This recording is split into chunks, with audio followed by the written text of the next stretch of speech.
Certaines célébrités noires sont mortes de façon atroce, emportant avec elles les secrets de leurs derniers instants. Mais leurs dernières photos ont tout révélé. Certaines savaient la mort proche et ont pourtant posé devant l'objectif souriant. D'autres étaient déjà perdues intérieurement, bien avant que leur corps ne les quitte. Certaines cachaient un terrible drame que personne autour d'elles n'avait perçu. Chacune de ces dernières photos recelait un détail qui nous avait complètement échappé lors de leur publication. Ces personnes ont souffert en secret, et la découverte de ce que leurs dernières photos dissimulaient est bouleversante. Bob Marley. La première réaction des gens en voyant la photo de Bob n'était pas « il a l'air malade » ni « il a l'air maigre ». Ils disaient « ce n'est pas lui ». Bob Marley était plus qu'un musicien. Il était un symbole, une incarnation, même ses dreadlocks, son esprit. Quand on regardait Bob Marley, on ne voyait pas seulement un artiste. On voyait la plénitude, la force de la vie. Alors quand la dernière photo est apparue, prise le 28 avril 1981, le chagrin ne concernait pas seulement ce qui avait été perdu. Il concernait ce qui n'était plus reconnaissable. Il pesait 35 kilos. Son visage était creusé. Ses joues étaient creuses, comme si tout ce qui se trouvait en dessous avait été lentement arraché. Sa peau avait noirci sous l'effet de la maladie, et ses dreadlocks avaient disparu, emportés par le traitement censé le sauver. Il ressemblait à un adolescent malnutri. Le cancer avait commencé par une petite tache noire sous son ongle de pied en 1977. On lui avait conseillé de se faire amputer l'orteil. Ses convictions rastafariennes le lui interdisaient. Lorsqu'il est arrivé à la clinique du docteur Joseph Heissel en Allemagne, la maladie avait progressé bien au-delà de toute possibilité d'arrêt. 8 mois d'ozonothérapie, des transfusions sanguines, des régimes stricts des vaccins expérimentaux. Son corps a reçu tout ce que la médecine pouvait offrir et lui a rendu de moins en moins. Mais regardez ses yeux sur cette photo. Même maintenant, même dans un corps réduit à l'état de squelette, une flamme brûlait encore en lui, un calme, une certitude. Son esprit ne s'était pas éteint, malgré le déclin de tout ce qui l'entourait. Il passa ses derniers jours dans la douleur, loin de sa famille, loin de la Jamaïque, le pays qu'il aimait. Le 11 mai 1981, on le fit monter dans un avion pour le ramener chez lui pour ses derniers jours. Il n'y arriva jamais. Quelque part au-dessus de l'Atlantique, son corps céda. L'avion effectua un atterrissage d'urgence à Miami, et c'est là que tout s'arrêta. Dans une ville qui n'était pas la sienne, entouré de gens qui faisaient tout leur possible. Un voyage vers sa maison qu'il n'acheva jamais. Ses dernières paroles à son fils Ziggy avant de perdre connaissance. Furent 4 mots qui résonnèrent comme un tremblement de terre silencieux. L'argent ne peut pas acheter la vie. Il avait 36 ans. Il ne revit jamais la Jamaïque. James Brown. Sur cette dernière photo, James Brown apparaît comme un roi. Cercueil doré, costume bleu, coiffure impeccable, un amas de roses autour de lui comme une fête. Des milliers de personnes faisaient la queue devant le théâtre Apollo à Harlem, juste pour lui dire adieu une dernière fois. Sans connaître toute l'histoire, on pourrait croire à un triomphe. Mais derrière cette image parfaite se cachait un homme mort, seul le matin de Noël, sans sa famille à ses côtés. James Brown était le parrain du funk, l'artiste le plus travailleur du show business. Il a donné plus de concerts dans plus de villes, avec une énergie inépuisable que presque aucun autre artiste de tous les temps. Et pourtant, à 73 ans à la fin de sa vie, le monde semblait s'être figé autour de lui. Il était malade, diabète, cancer de la prostate, le poids de décennies d'une vie difficile. Mais même alors que son corps le trahissait, il continuait d'organiser des distributions de cadeaux de Noël pour les enfants pauvres d'Atlanta. Voilà qui était James Brown en décembre 2006. Toujours généreux, toujours présent, toujours cet homme qui se sentait redevable envers le monde. Le 23 décembre, 2 jours avant Noël, il fut admis à l'hôpital Emory Crawford Long. Son cœur faiblissait. Ses poumons se remplissaient de liquide. Les analyses ont révélé la présence de cocaïne dans son organisme. Les médecins l'ont brièvement stabilisé. Puis le matin de Noël, à 1h45, son cœur s'est arrêté. La seule personne présente à ses côtés était son agent. 5 jours plus tard, sa dépouille reposait dans ce cercueil plaqué or à l'Apollo. Le costume bleu les roses, le visage soigneusement maquillé, presque identique à ce qu'il avait toujours été. Et des dizaines de millions de dollars d'héritage attendaient dehors entre les mains des avocats. Car derrière le faste de ce cercueil se cachait un homme presque sans le sou à sa mort. Des montagnes de dettes, des litiges fonciers, un héritage dilapidé avant même son inhumation. La photo a fait pleurer les fans, car elle donnait l'impression d'un adieu digne d'un roi. La vérité les a fait pleurer encore plus fort, car les rois ne sont pas censés mourir seuls le matin de Noël, pendant que le monde dort. Pendant que vous regardiez la vidéo que Chadwick Boseman a publiée le 15 avril 2020, vous avez probablement... Bly a consulté les commentaires. Et dans ces commentaires, les gens se demandaient pourquoi il était si maigre. Certains ont tenu des propos blessants. Certains disaient qu'il en faisait trop pour un rôle à venir. D'autres lui disaient sans détour qu'il devait manger. Aucun d'eux ne savait qu'il luttait en secret contre un cancer de stade 4 depuis 4 ans. Aucun d'eux ne savait que ce serait la dernière fois qu'il le verrait. La vidéo était un hommage à Jackie Robinson, un homme que Boseman avait incarné à l'écran avec tout son talent. Dans cette vidéo, il annonçait un don de 4,2 millions de dollars aux hôpitaux desservant les communautés noires pendant la pandémie. Derrière la caméra se tenait un homme dont le corps était ravagé de l'intérieur, qui avait atteint ce moment après des années de chimiothérapie. Son visage dans cette vidéo reste difficile à regarder pour beaucoup. Les joues profondément creusées, le corps perdu dans des vêtements trop grands, comme si sa silhouette s'était discrètement rétractée. Sa voix tremblait, s'étranglait, se brisait parfois en plein milieu d'une phrase.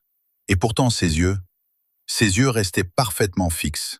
Quel que soit le sort de son corps, ses yeux avaient pris une autre décision. Depuis 2016, il savait qu'il était atteint d'un cancer colorectal de stade 3. Mais au lieu de ralentir, il s'était investi corps et âme dans son travail. Black Panther, The 5 Bloods, Ma Rainey's Black Bottom. Filmé pendant sa chimiothérapie, il y livrait une performance si intense et si profonde qu'elle lui valut une nomination posthume aux Golden Globes. Il allait sur le plateau malgré la douleur. Il jouait malgré la douleur. Il gardait le secret si bien que ses collègues n'en savaient rien. Au moment du tournage de cette vidéo en avril, le cancer était au stade 4, terminal. Il le savait, sa femme le savait, sa famille le savait, et pourtant il s'est assis devant une caméra et a offert son dernier souffle public à une œuvre de charité, à un hommage à quelqu'un d'autre.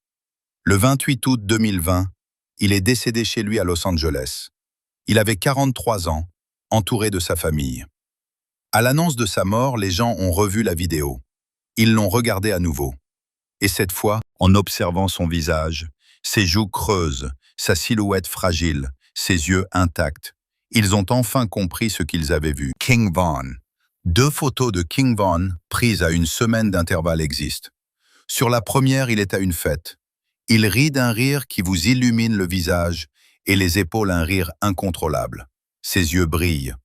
Sur la seconde photo prise le 9 novembre 2020, il est allongé sur la table d'autopsie. De longs points de suture sillonnent son corps. Son visage est inexpressif. Le contraste entre ces 2 images, le même homme, la même semaine, est une image qui entra à jamais ceux qui les ont vus. King Von avait 26 ans. Il rappait sur la rue parce qu'il y avait vécu, y avait survécu et avait tenté de s'en sortir tout en portant une cible dont il ne s'était jamais vraiment débarrassé.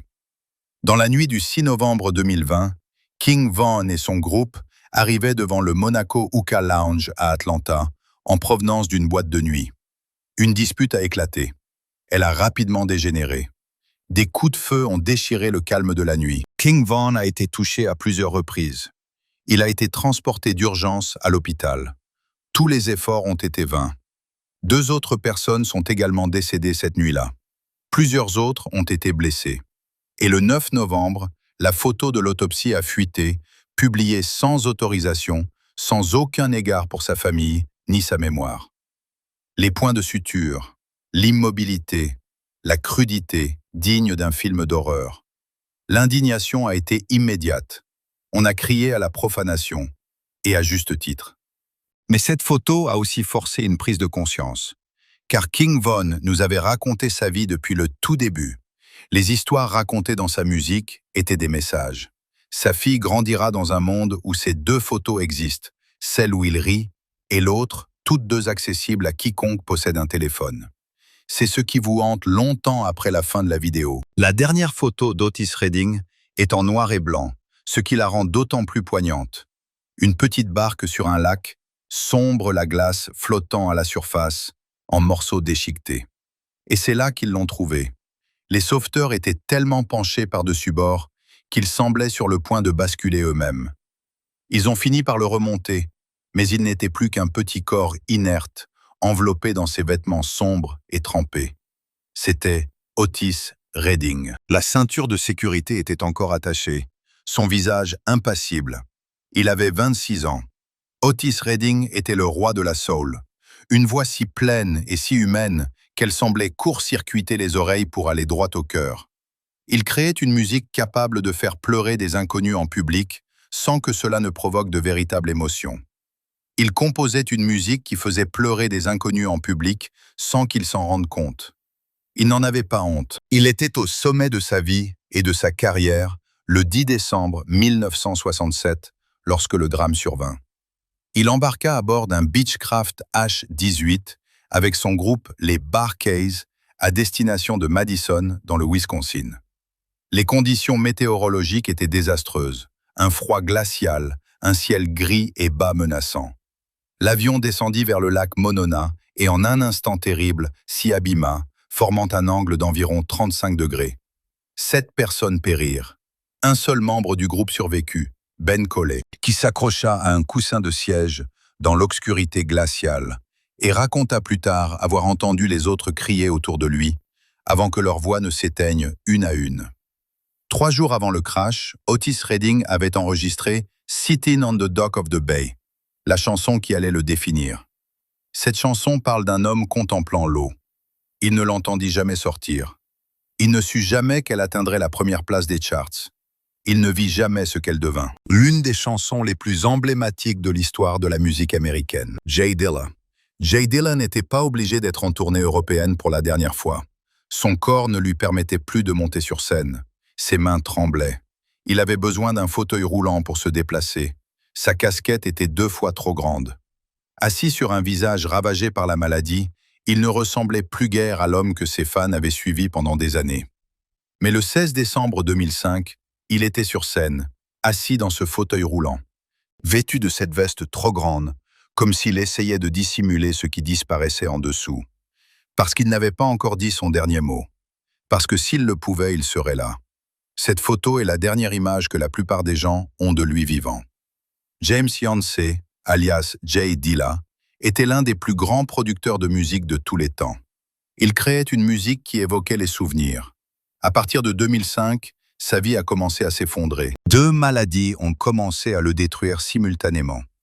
Le lupus associé à un purpura thrombotique, thrombocytopénique, anti-TP, est une maladie qui provoque la formation de caillots sanguins dans tout le corps, détruit les globules rouges et engendre une souffrance intérieure invisible jusqu'à un stade très avancé.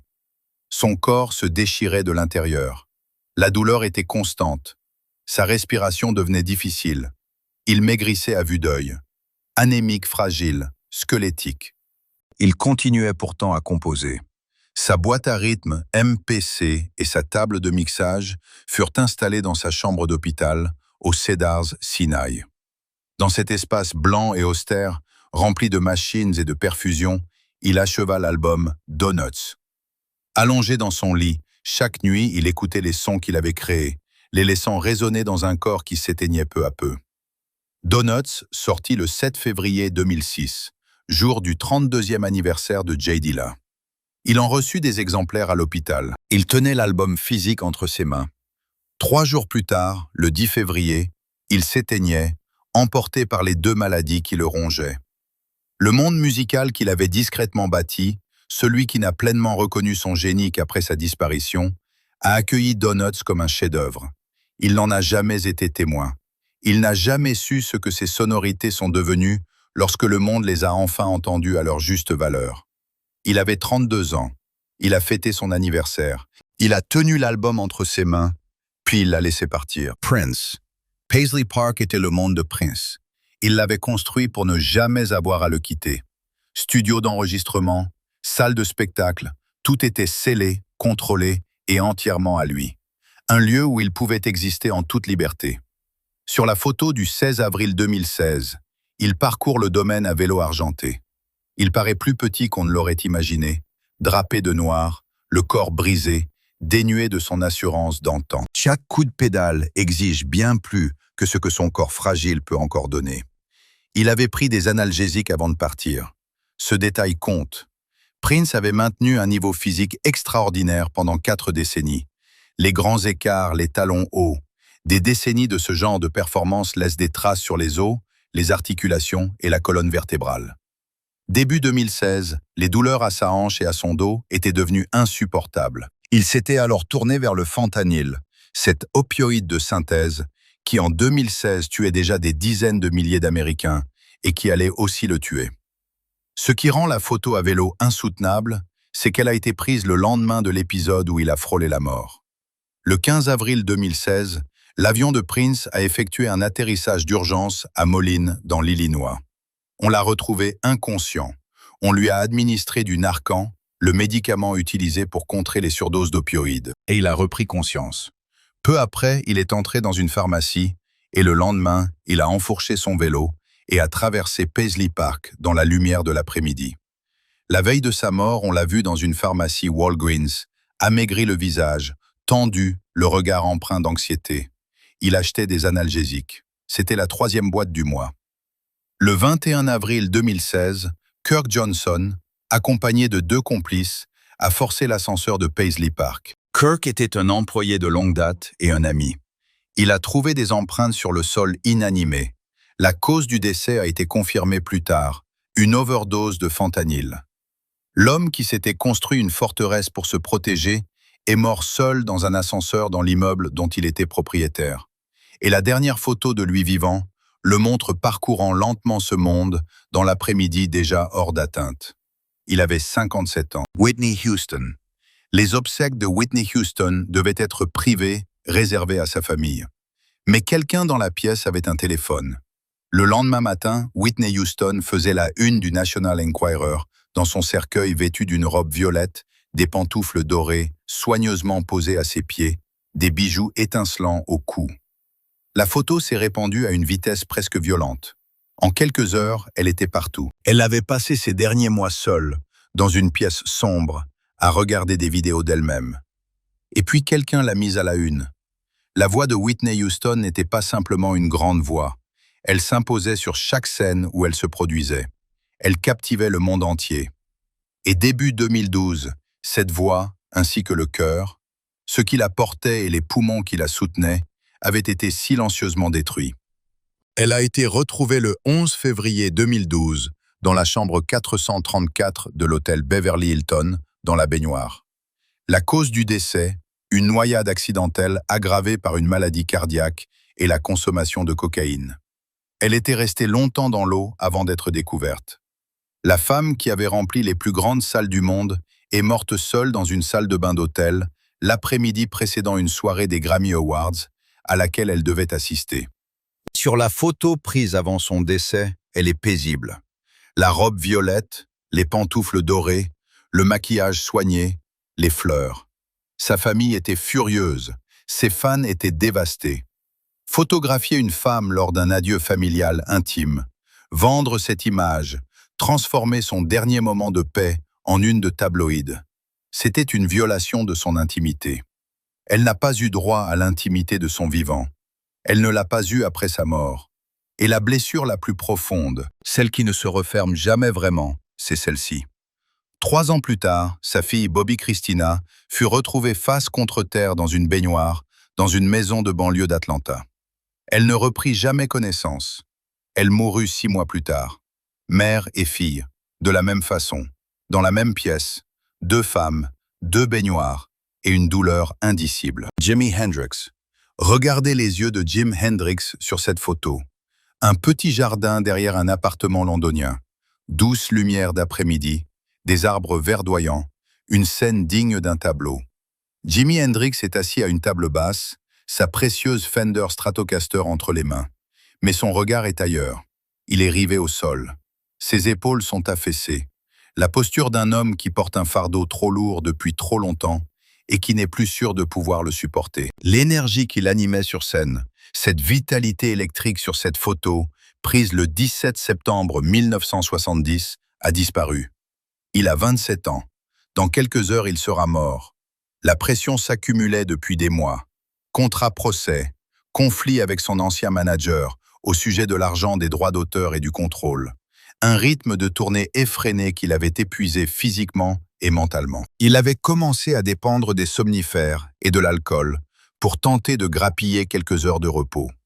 Plus il en prenait, plus son corps s'enfonçait dans un état de faiblesse extrême. Ce soir-là, il rentra d'une longue journée de concert. Il prit des somnifères. Il en prit trop. Incapable de contrôler son corps, il s'étouffa. Personne n'intervint à temps. Mais un détail reste méconnu. Dans les heures précédant la photo prise dans le jardin, il écrivit un poème. L'histoire de la vie. Il le remit à sa compagne Monica Danman, la femme chez qui il allait mourir. Ceux qui lurent plus tard le poème le décrivirent comme un adieu, moins une œuvre d'art. Il alla dans le jardin, il s'assit à la table. Quelqu'un prit une photo. La guitare entre ses mains, la lumière douce, son regard ailleurs. E-A-Z-Y-E. Des mois avant sa dernière photo, Eazy-E était intouchable au sommet de sa gloire. Les lunettes de soleil, le chapeau, l'allure. Il avait popularisé le gangsta rap aux yeux de tout le pays et il portait ce succès comme une armure. Puis vint l'hôpital, les perfusions, les machines, un visage que ceux qui le connaissaient disaient avoir du mal à reconnaître. Fin février 1995, Eric Wright fut admis au Cedars-Sinai pour ce qui semblait d'abord être une pneumonie. Forte fièvre, toux sévère, une respiration devenue difficile. Les résultats des analyses arrivèrent et changèrent tout. Il ne luttait pas contre une pneumonie, mais contre le sida en phase terminale. Et son corps, qui se battait en silence depuis longtemps, n'avait presque plus rien à se mettre sous la dent.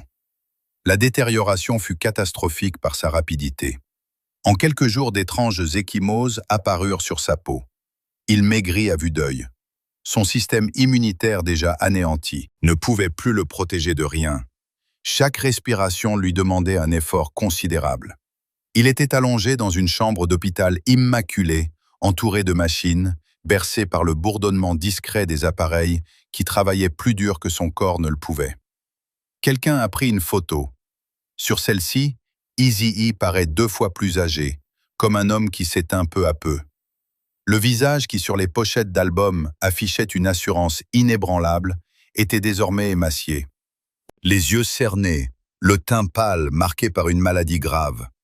L'épuisement transparaissait dans chaque trait de cette image impossible à dissimuler. Il avait 30 ans. 1 mois plus tôt, il était en studio. Avant de mourir, il a publié un communiqué depuis son lit d'hôpital. Il y confirmait son diagnostic. Il exhortait ses fans à pratiquer le sexe protégé. Il disait vouloir transformer sa propre souffrance en une leçon qui puisse protéger autrui. Ses dernières paroles publiques cohérentes furent un avertissement. Puis, quelques heures seulement après la publication de cette déclaration, le 26 mars 1995, il avait disparu. Le 24 juin 2009, on peut voir Michael Jackson danser. Les images existent. Il répète pour la série de concerts This Is It.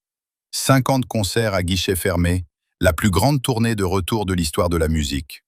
Il n'avait jamais quitté le sommet et les images le prouvent. 36 heures plus tard, cette photo est prise, celle qui sera diffusée lors du procès pour meurtre en 2011. Son corps sur un brancard d'hôpital, amaigri plus que ce que la plupart des gens imaginaient. Pâle, les yeux fermés. Aucune trace de l'homme qui venait de danser. Les derniers mois de Michael Jackson ne furent pas ceux d'un roi. Dans son manoir de Holmby Hills, alors qu'il préparait This Is It, il dormait à peine. Seul le propofol, un puissant anesthésiant chirurgical, lui permettait de se reposer. Il était administré dans sa chambre par un médecin engagé, précisément parce qu'aucun autre médecin n'aurait approuvé ce qui se passait. Le docteur Conrad Murray était payé 150 000 $ par mois pour aider Michael Jackson à dormir. Il ne pesait plus qu'environ 62 kg. Son estomac examiné après son décès était presque vide, ne contenant que des comprimés partiellement digérés. Il était gravement dénutri. Il se déplaçait en fauteuil roulant chez lui à cause de vertiges. Et pourtant, il allait répéter et prouvait soir après soir que son don était toujours intact. Il tombait parfois, il se relevait et continuait. Le 25 juin 2009, on lui a administré du propofol. Il a cessé de respirer. On l'a transporté d'urgence à l'hôpital. On lui a administré du propofol. Il a cessé de respirer. On l'a transporté d'urgence à l'hôpital. Tout ce qui pouvait être fait a été fait. Ce n'était pas suffisant. Ses 3 enfants étaient à la maison ce matin-là. Paris Jackson avait 11 ans. Elle a raconté plus tard avoir assisté aux tentatives de réanimation de son père. La photo prise sur le brancard a fait le tour du monde. Ce que Paris a emporté de cette maison ce matin-là ne circule nulle part. Cela lui appartient à elle seule. Aretha Franklin. Quelqu'un a choisi la robe rouge. Quelqu'un a choisi les talons dorés. Christian Louboutin, car Aretha Franklin n'aurait rien accepté de moi. Quelqu'un avait tout disposé dans ce cercueil doré, avec le soin particulier de personnes qui refusaient de laisser le cancer du pancréas dicter l'image d'Aretha Franklin à ses derniers instants. La photo a été diffusée le 28 août 2018, 12 jours après sa mort. Aretha Franklin était la reine de la soul. Sa voix a marqué des générations. Des salles de réunion pour les droits civiques, aux scènes de concert en passant par les foyers. Elle a chanté aux funérailles de Martin Luther King Jr. Elle a chanté à l'investiture de Barack Obama. Et lorsque le cancer du pancréas l'a emporté, il l'a fait lentement et sans pitié. Durant ces derniers mois, elle passait le plus clair de son temps sur un grand canapé dans sa demeure de Bloomfield Hills. La télévision diffusait ses anciens titres. Elle avait cessé de se produire en public en 2017. Dès qu'elle en avait la force, elle se rendait dans son petit studio à domicile pour enregistrer. Elle a composé jusqu'à ce que cela devienne physiquement impossible. Elle est décédée le 16 août 2018 dans sa chambre, entourée de sa famille. Elle avait 76 ans. Après son décès, on a découvert quelque chose à son domicile. 3 testaments manuscrits, des documents juridiques écrits à la main, se contredisant les uns les autres. Une bataille juridique s'en est suivie entre ses 4 fils, qui a duré des années. Kobe Bryant. Regardez la dernière photo. Il ne porte pas son maillot des Lakers et n'est pas sur le terrain. Kobe se tient sur le bord du terrain d'entraînement de la Mamba Sports Academy, les mains immobiles le long du corps, regardant sa fille jouer au basket. Nous sommes le 25 janvier 2020. Le lendemain, ils sont tous deux dans un hélicoptère. Et puis, aucun des deux ne rentrera à la maison. Kobe Bryant avait tout donné au basket pendant 20 ans. 5 championnats, 2 médailles d'or olympiques, une carrière bâtie sur une discipline et une volonté exemplaire, étudiée comme un manuel par tous les joueurs. Puis il a pris sa retraite et est devenu autre chose. Un père présent, un entraîneur qui a transmis à sa fille le même dévouement obsessionnel qu'il avait autrefois consacré à lui-même. Gianna Bryant avait 13 ans. Son père la surnommait Mamba, Cheetah Little Mamba, car il affirmait ouvertement qu'elle perpétuerait la tradition familiale du basketball encore plus loin que lui. Elle ne voulait pas jouer comme lui, elle voulait le surpasser. Elle avait son geste de tir, son regard sur le terrain, elle avait tout de lui. Le matin du 26 janvier 2020, ils embarquèrent ensemble à bord d'un hélicoptère Sikorsky S-76 pour se rendre à l'entraînement. Le ciel de Calabasas était voilé d'un épais brouillard. La visibilité était quasi nulle. Les hélicoptères de la police étaient cloués au sol. Le pilote Ara Zobayan, un homme expérimenté et de confiance qui avait transporté Kobe à de nombreuses reprises, avait reçu une autorisation spéciale. Il monta dans les nuages, puis pris dans le brouillard, il se désorienta. Il ne réalisa pas que l'hélicoptère descendait. Il tentait de remonter lorsque l'appareil s'écrasa contre la colline. 9 personnes périrent. Kobe Gianna. 7 autres personnes, dont Alissa Altabelli, 13 ans, et ses camps. 3 membres d'une même famille disparus en un instant. Takeoff. Dans son groupe, il était le plus discret. Takeoff laissait la musique s'exprimer. Il parlait. Il ne voulait pas être le plus bruyant. Il voulait être le meilleur. Et ceux qui comprenaient le rap commençaient à le dire de plus en plus fort dans les mois qui ont précédé sa mort. Il était exactement cela. Le meilleur, celui que le monde avait ignoré. Sur la dernière photo, on le voit devant un bowling à Houston. Rien ne laissant deviner autre chose qu'un homme à une soirée un mardi soir paisible et serein. Un coup de feu a retenti. Anne Kersnick Carey Ball, Take-Off, un tiers des Migos, 28 ans, s'est effondré. C'était le 1er novembre 2022. Une dispute a éclaté près d'un jeu de dés. Take-Off n'était pas impliqué. Il se trouvait à proximité. Une balle qui ne lui était pas destinée l'a atteint. Il a été touché à la tête et au torse. Son décès a été constaté sur place. Son oncle Quavo était présent. Ils avaient joué ensemble pendant des années, construit Migos ensemble, bâti leur carrière ensemble, créé une musique qui a marqué toute une époque. Quavo est resté avec lui après la fusillade. Il l'a serré dans ses bras jusqu'à ce que tout s'achève. Plus tard, Quavo a sorti une chanson intitulée « Without You ». En l'écoutant, on comprend que certains chagrins sont indicibles. Il a pourtant trouvé les mots. Take-Off commençait tout juste à recevoir la reconnaissance individuelle que son talent avait toujours mérité. Ses camarades de groupe étaient célèbres. C'était lui que l'on commençait enfin à qualifier d'exceptionnel. Le monde venait de le découvrir. Il avait 28 ans. Il était le meilleur. Et le monde l'a compris trop tard. Nipsey Hussle. La photo a été prise devant le magasin de Nipsey.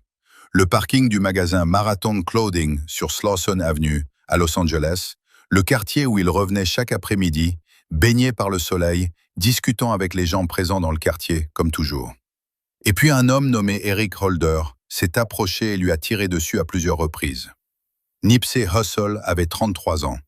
Il est mort devant le commerce qu'il avait bâti dans la rue où il avait grandi, sous les yeux de la communauté qu'il avait passé des années à essayer de sauver.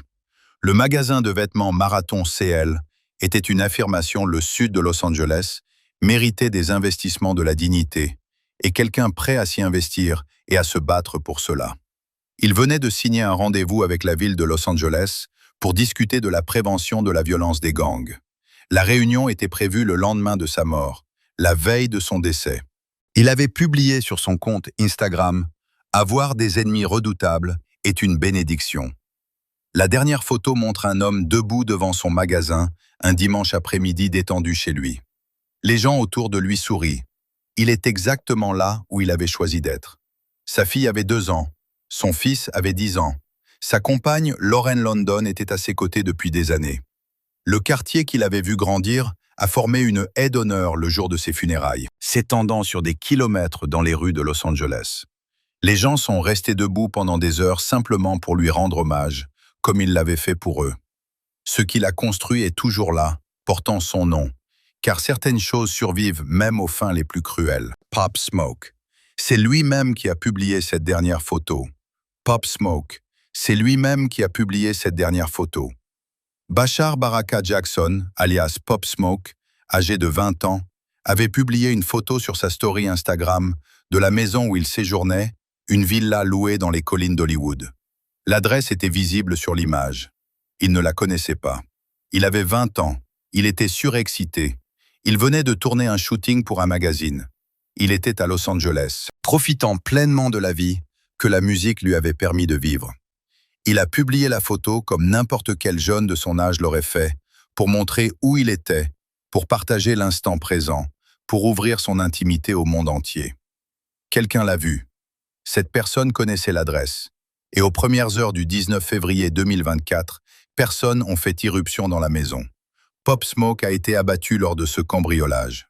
Il a été transporté au Cedar Sinai Medical Center. Son décès a été constaté à 5 heures du matin.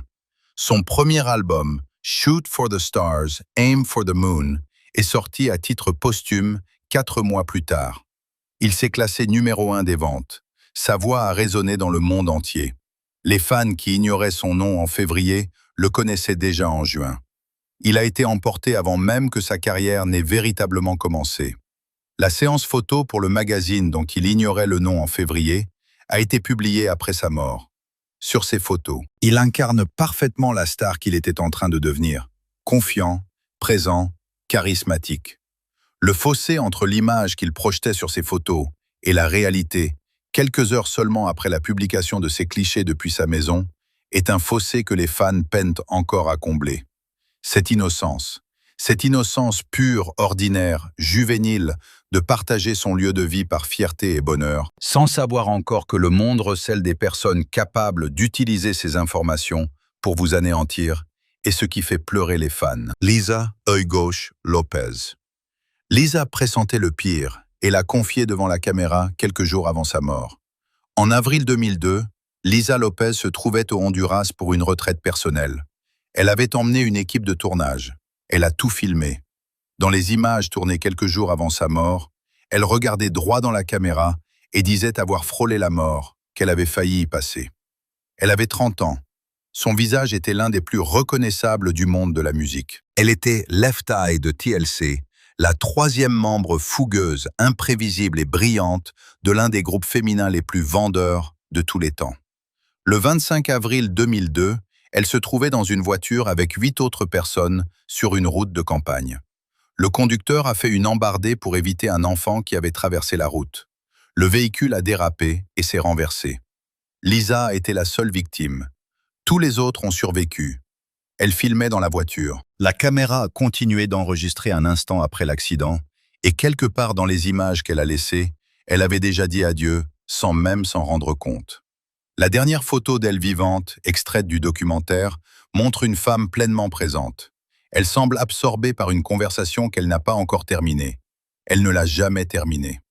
Les images qu'elle a laissées sont devenues un documentaire. Et ceux qui l'ont visionné décrivent cette expérience comme celle d'être assis auprès de quelqu'un qui est déjà parti, mais qui l'ignore encore.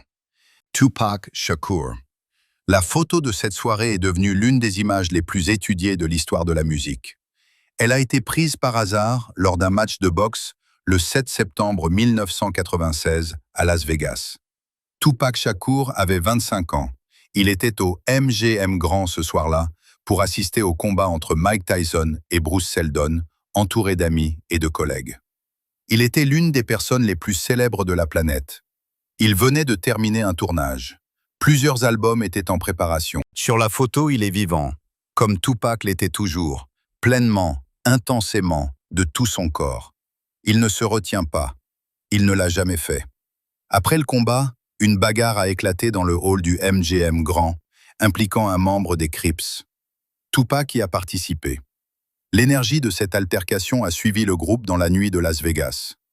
Plus tard, alors qu'il se rendait en boîte de nuit au volant de sa BMW, une Cadillac blanche s'est arrêtée à sa hauteur. Plusieurs coups de feu. Tupac a été touché 4 fois, 2 fois à la poitrine, 1 fois au bras et 1 fois à la cuisse. Il a été transporté d'urgence au centre médical universitaire du sud du Nevada. Il a survécu à la première opération. Il s'est battu pendant 6 jours. Il avait 25 ans, un corps robuste, et son entourage croyait en sa survie. Le 13 septembre 1996, il est mort. Il avait été incarcéré. Il avait déjà été blessé par balle. Il avait composé des chansons sur la mortalité avec la force de quelqu'un qu'il avait affronté et qui avait continué à écrire malgré tout. Et pourtant, ce soir-là, à Las Vegas, il ignorait que c'était la dernière. Personne ne le sait jamais. DMX. Les adieux à DMX se sont faits lentement, publiquement sur des années, et c'est ce qui les a rendus si difficiles à supporter. Ses fans l'ont vu souffrir. Ils ont vu un homme d'une force spirituelle et d'un talent extraordinaire se faire détruire par la dépendance sous les yeux du monde entier. Et ils l'ont aimé malgré tout. Ils ne l'ont jamais abandonné. Earl Simmons, DMX, était l'un des artistes les plus singuliers que le hip-hop ait jamais connu. Ses albums étaient à la fois des confessions et des cris de ralliement. Il a dévoilé au public ses aspects les plus vulnérables et les plus douloureux, et il est resté. Car il était authentique d'une manière impossible à simuler, et tout ce qu'il touchait prenait une importance particulière. Le 2 avril 2021, il a été victime d'un arrêt cardiaque à son domicile de White Plains, dans l'État de New York. On l'a retrouvé sans pouls. Il a été placé sous assistance respiratoire. La cause du décès était une overdose. Pendant une semaine, sa famille s'est réunie. Les fans se sont rassemblés devant l'hôpital. On a prié.